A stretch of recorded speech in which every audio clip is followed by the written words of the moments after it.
Hello tout le monde, on se retrouve aujourd'hui pour une toute nouvelle vidéo. J'espère que vous allez tous bien, même si vous ne me répondez jamais, hein, voilà. Donc aujourd'hui ça va être une vidéo un petit peu shit, voilà. Et ça gueule dans la rue, c'est ce que je vous disais tout le temps, voilà. Dès que je fais une vidéo, il y a un connard qui gueule. J'en peux plus de cette rue, sérieux. Donc, on se retrouve aujourd'hui, je vous disais, pour une vidéo. Donc ça va changer des vidéos.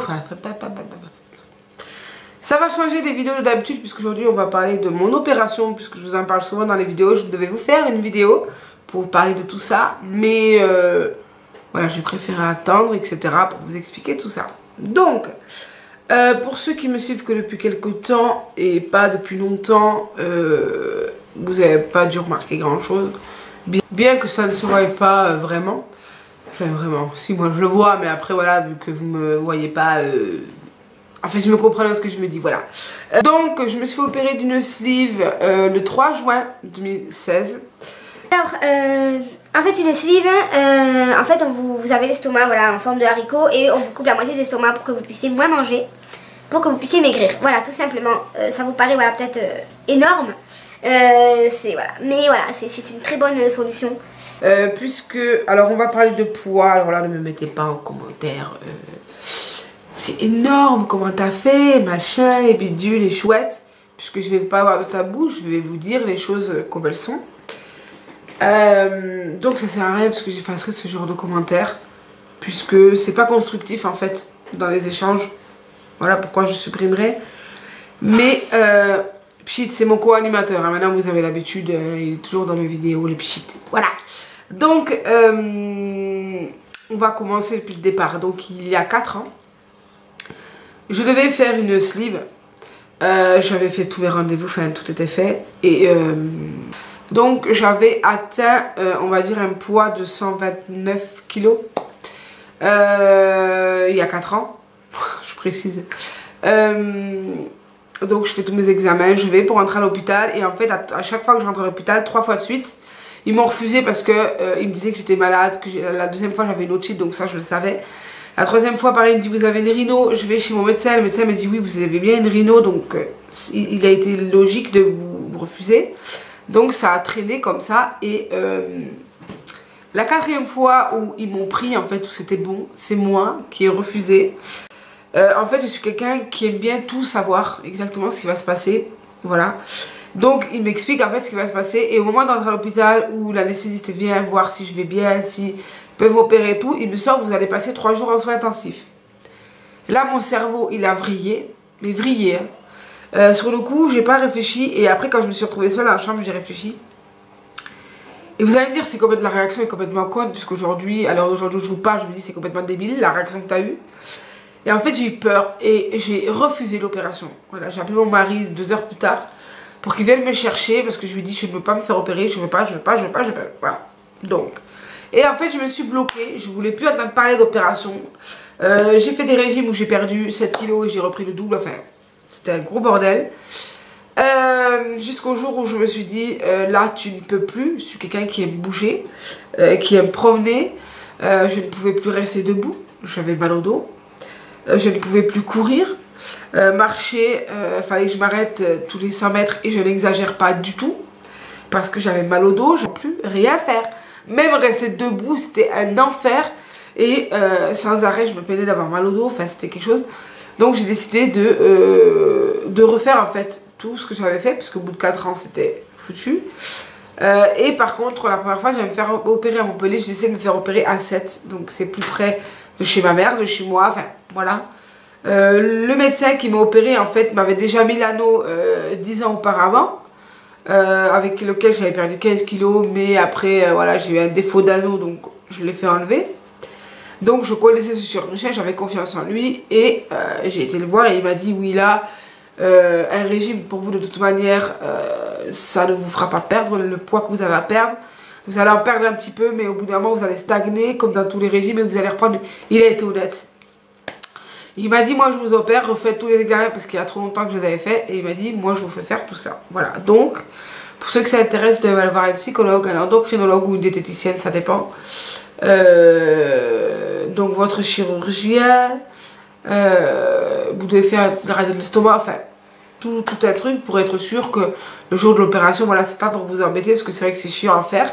Parce que, voilà, ça met entre 3 et 6 mois selon les rendez-vous que vous arrivez à avoir. Plus 6 mois que 3 mois. Donc, voilà, je vais faire tous les examens et tout ça. Et il me dit, bon, bah écoutez, c'est bon, je vous opère le 3 juin. J'étais arrivée à un poids de 143 kilos. J'ai pris 3 kilos en 2 semaines, en 2 semaines. Parce qu'en fait, comme je savais que je n'allais plus manger normalement, j'ai explosé tout ce qui était McDo, tout ce qui était Quick, tout ce qui était restaurant, les trucs les plus caloriques. J'ai mangé tout et n'importe quoi, mais on pouvait même plus m'arrêter. Genre, la meuf, c'était un gouffre sans fond, quoi. Donc, je vais vous expliquer comment ça s'est passé. Donc, je rentre, machin. Me demande si je suis prête. Il me dit, voilà, on vous prend demain matin de très bonne heure. Parce que moi, je lui avais dit, mettez-moi un jour où vous me prenez en premier. Je veux pas attendre trop tard, parce que moi, ça me fait psychoter. Donc, voilà, ils m'ont pris de bonne heure. Par contre, je savais que j'allais aller en réanimation une nuit, puisque je suis asthmatique et que j'avais quand même un poids assez conséquent et que c'est dangereux. Plus vous êtes costaud, plus c'est dangereux. Donc je le savais. Voilà, je n'étais pas perturbée. Voilà, donc ils m'opèrent. L'opération s'est bien passée. Donc en 3 quarts d'heure c'était fait. En plus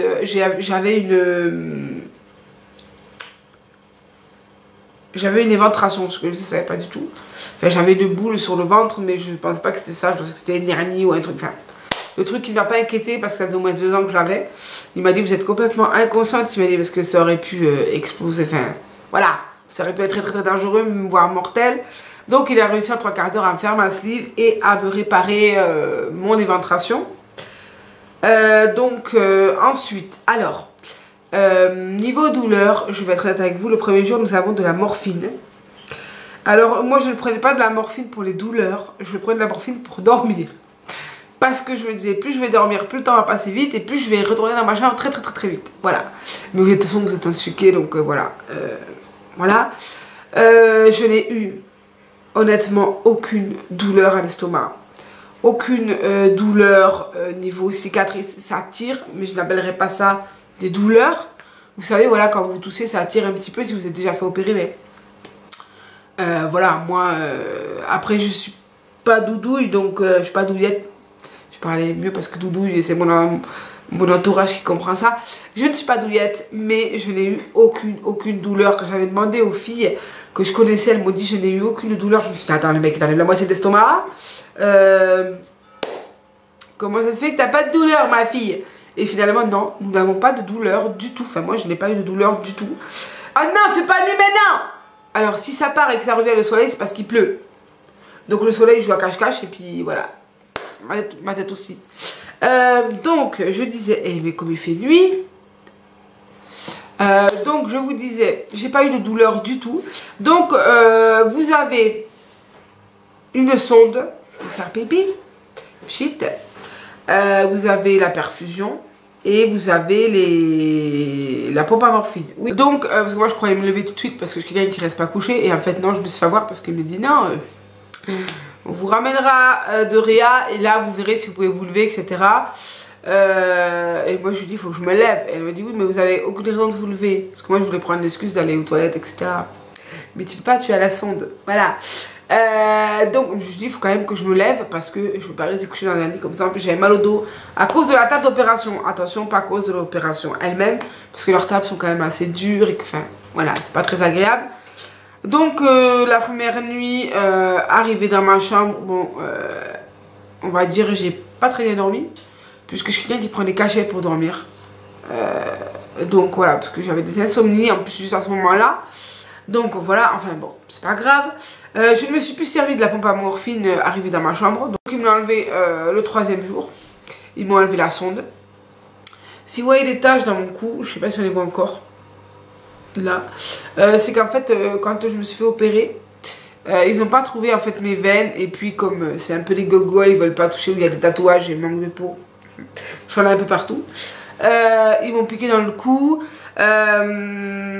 Alors, ça peut être impressionnant et sincèrement, si c'était à me redemander, je dirais oui, piquez-moi dans le cou. Parce que sincèrement, c'est pas agréable forcément au départ. Il n'y a pas de sang qui se met dans la truc, ça vous aide pas pour dormir, vous pouvez vous servir de vos mains. Enfin voilà, moi franchement le truc dans le cou c'était juste bien. Donc le troisième jour en même temps je suis descendue en bas, bon ils m'ont laissé que la perf. En fait je suis allée passer l'examen, donc ils appellent ça le TOGD si je me trompe pas. En fait c'est l'examen, vous buvez le produit. Alors vous n'avez pas mangé, vous ne mangez pas jusqu'à ce moment là. Donc je te dis si j'ai une merde à l'estomac c'est là que ça va merder total. Donc ils vous font boire un truc. Et ils regardent s'il n'y a pas de fustule, on va dire, c'est-à-dire de fuite, etc. Donc, dans 99% des cas, il n'y a pas de problème. Moi, j'avais très très peur. Je me suis dit, il y a quelque chose que j'ai encore m'arriver une couille. En fait, non, tout allait bien. Donc, vous remontez dans la chambre. Et là, vous avez commencé à manger des compotes. Enfin, une compote. Un yaourt blanc, enfin, de la soupe qui ressemble à de l'eau. Enfin, voilà, vous vous dites, c'est le bonheur, quoi, pour vous, un truc de fou. Mais j'ai pas mangé beaucoup parce que j'avais peur voilà, de trop remplir mon estomac. Je savais pas comment gérer en fait, c'était le début. Et donc après, 5e jour, parce qu'il faut 5 jours post-op, c'est-à-dire après l'opération, vous connaissez 5 jours. Vous sortez, donc je suis sortie, j'avais les poils, les soins d'infirmière à la maison, que j'ai pas fait. Voilà, c'est pour faire une piqûre de phlébite, mais bon, moi je bougeais. Les cicatrices n'avaient pas besoin d'être nettoyées parce qu'elles étaient très belles et il m'a dit qu'il faut les laisser à l'air maintenant. Les points partaient tout seuls. Donc voilà. Le premier mois, pour celles et ceux qui vont se faire opérer ou qui vont... Faut vous accrocher. Pas parce que vous n'aurez pas mal, c'est pas ça. C'est que psychologiquement, c'est très compliqué. Parce que vous mangez très peu. Vous ne pouvez pas manger ce que vous voulez, parce que c'est yaourt, compote, vache qui rit, et encore, parce que vous avez un papier où il faut faire tout ce qu'ils vous disent. Donc, moi je vous dis, personnellement, hein, après je sais pas, le premier mois il a été compliqué, j'ai limite regretté de m'être fait opérer parce que en fait on est frustré de ne pas pouvoir manger ce qu'on veut ou de voir toujours les mêmes choses en fait. Et puis quand vous vivez seul peut-être pas, mais moi j'ai quand même un enfant à qui je faisais à manger, mon homme à qui je faisais à manger, et il y a des trucs où tu avais envie de goûter quand tu te dis mais j'en veux. Donc voilà, mais j'ai suivi mon protocole à la lettre. Alors le premier mois j'ai sorti d'hôpital déjà, 5 jours d'opération, moins 7 kilos. Déjà. Donc je peux te dire, quand tu te regardes dans la glace, 7 kilos, ça ne paraît pas beaucoup, mais tu les vois. Donc le premier mois, je perds en tout à peu près 12 kilos. C'est normal, vous perdez beaucoup parce que vous mangez très peu. Je vais être honnête avec vous pour vous expliquer un petit peu. Quand vous mangez, donc vous mâchez beaucoup en petite quantité et vous mettez environ 1 heure à manger un plat, enfin ça. Voilà. Vous apprenez en fait à gérer votre estomac. C'est-à-dire vous apprenez à l'écouter. Voilà, parce qu'après il va vous causer. Vous allez avoir une relation avec votre estomac. C'est-à-dire quand il va avoir trop mangé, il va vous le faire comprendre. C'est-à-dire montée de chaleur. Envie de dormir. Voilà, ça c'est un truc. Voilà. Donc vous allez connaître vos limites. Vous allez sentir. Donc c'est pas un problème dès que vous sentez que ça commence à coincer. On arrête. Buvez, ne buvez pas pendant les repas parce que c'est mort, vous buvez avant ou après. Par contre, si ça coince et que vraiment pendant un mois ça passe pas, vous buvez un grand coup, mais beaucoup. Vous allez aller vomir, désolé, mais moi c'est l'astuce que j'ai. En fait, il y a des fois où la viande a du mal à passer, mais j'en ai envie, donc je mange un petit bout, 2 bouts. Et après, ça reste coincé au niveau du sternum, à l'entrée de l'estomac. Pendant un moment, et c'est super désagréable, donc je bois un grand coup et ce qu'il y a en trop, on va dire, ça en va. Voilà. Donc je suis actuellement à 4 mois post-op, j'ai perdu actuellement 33 kilos. Je fais du sport parce que bien sûr il faut faire du sport, pas du gros sport, hein, ne voyez pas voir les trucs intensifs, etc. Moi je fais de l'aquagym, de l'aquabike, je vais quelques heures à la salle en fait pour faire du vélo elliptique, mais maintenant que j'en ai à la maison, j'y vais plus vraiment.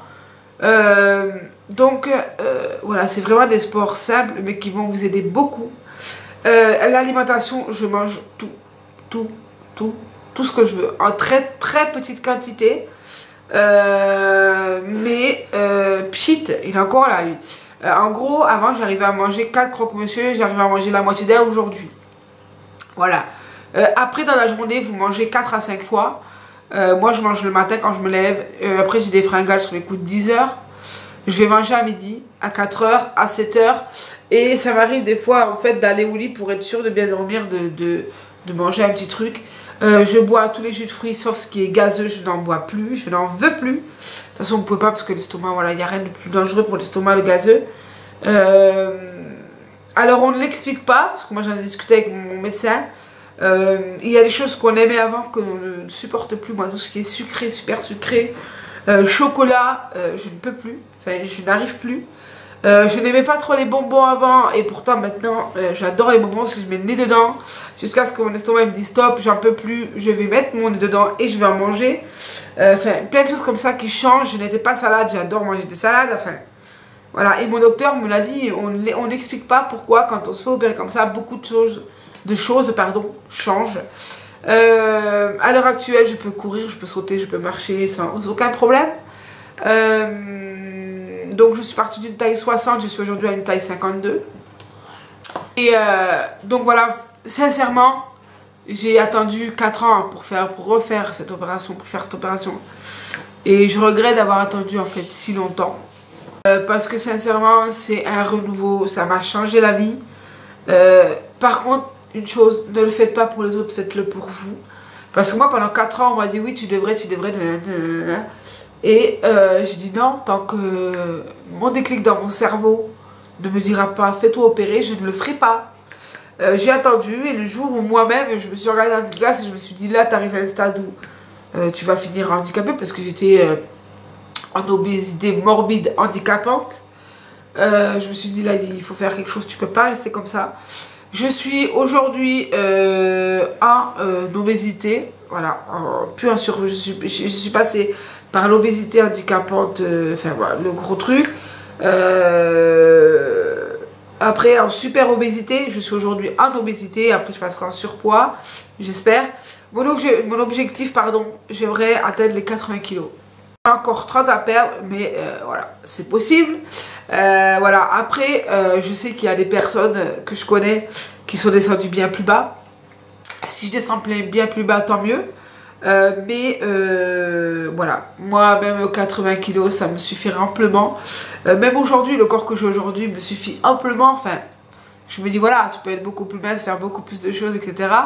On va dire rentrer dans la norme, même si je m'en fous de rentrer dans la norme, mais voilà, je suis encore en obésité, je voudrais passer en surpoids si possible.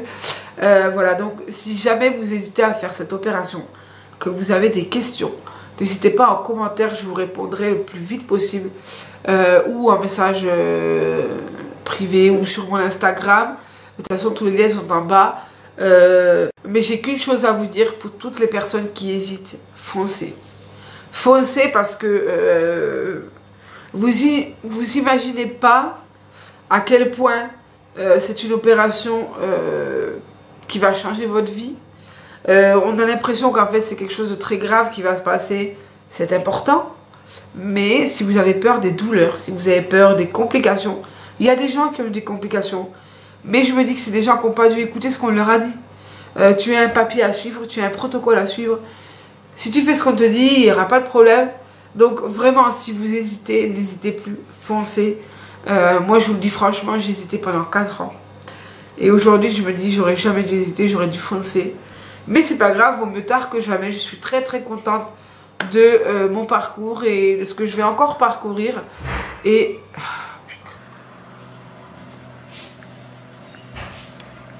Connard de voisin, ronde 2.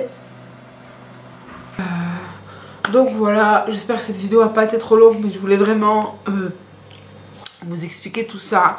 Voilà, j'espère que cette vidéo vous aura plu. Si vous voulez d'autres détails, voilà, n'hésitez pas parce que j'ai fait vraiment dans les grandes lignes. Je vais pas m'éterniser 3 heures là-dessus. Je vous fais des gros bisous et on se retrouve bientôt pour de prochaines vidéos. Bye!